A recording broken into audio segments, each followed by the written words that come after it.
From this evening, I must give the British people a very simple instruction. You must stay at home. You must stay at home. You must stay at home.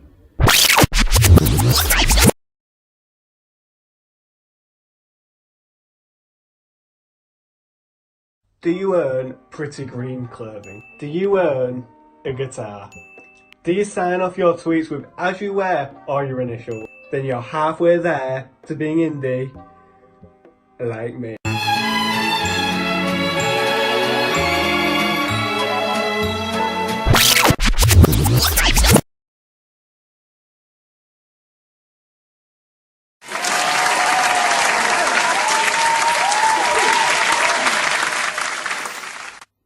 Hello and welcome to How to Stay Indie During Quarantine.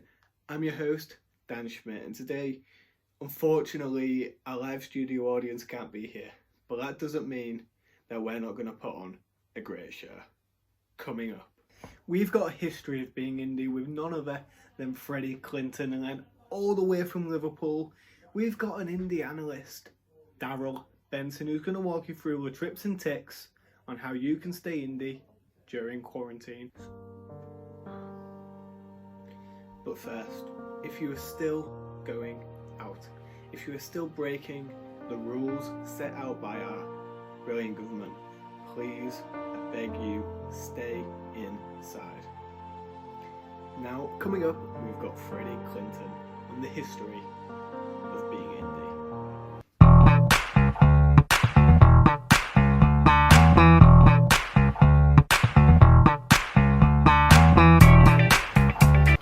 Being indie is a wide, complex tale, which can't be told in 2 minutes.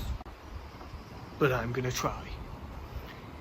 Being indie was invented by none other than Ludwig van Beethoven.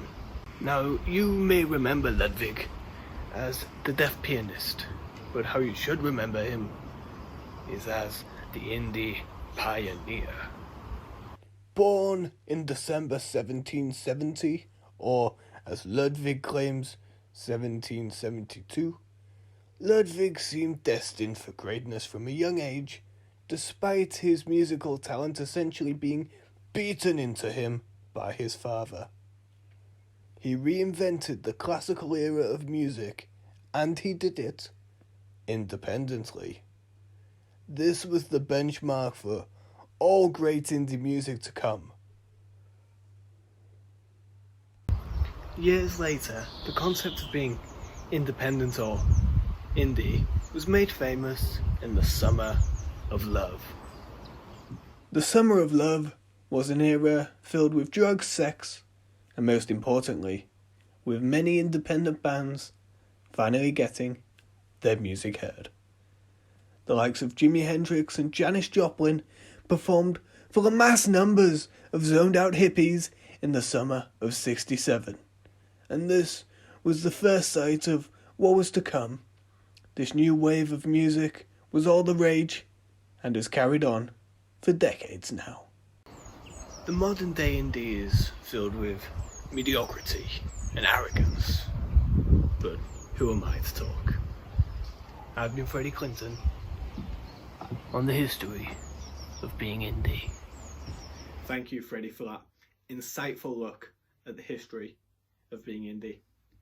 Next up, we're joined with Darryl Benson, our indie analyst all the way from Liverpool, who's going to walk us through the key tips and tricks on how we can stay indie during quarantine.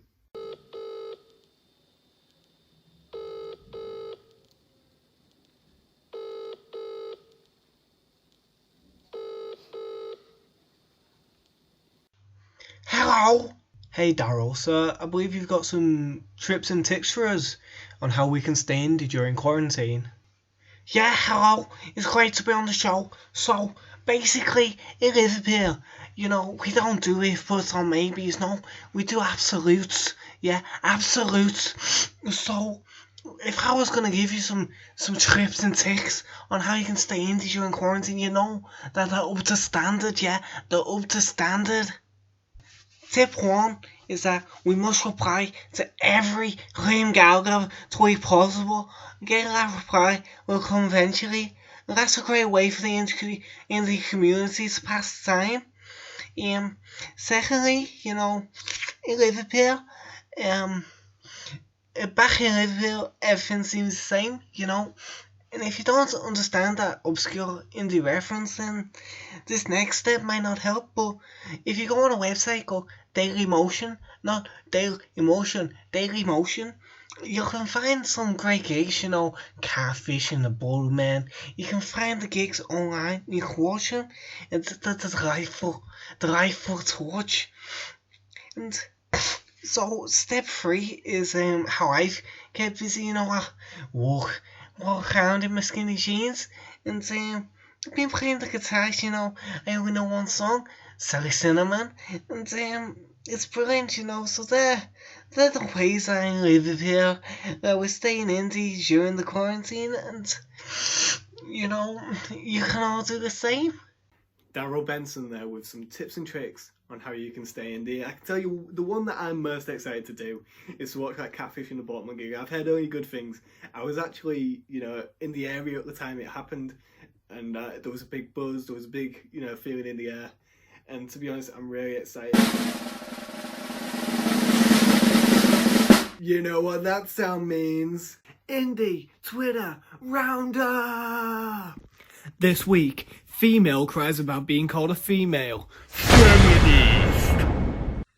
People contemplate about which table to sit at. Indecisive!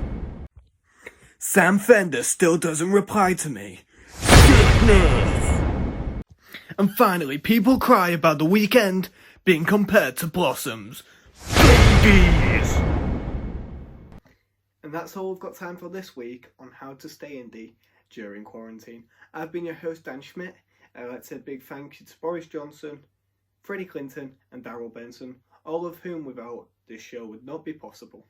Thank you for watching, and I'll see you next time, folks, on how to stay indie during the quarantine.